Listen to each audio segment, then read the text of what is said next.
الان غادي ننتقلوا. هذا خويا هذا فران ياك الفران. كيتسد دابا. هذا الداخل ديالو. هذا دابا كيعمر حتى لهنا.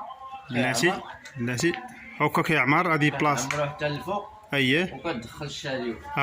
كيتدفع يدخل لداخل. وكتسد عليه وكتشعل صافي. هذا هو الباب ديالو. وواحد الملاحظه، هذا شنو؟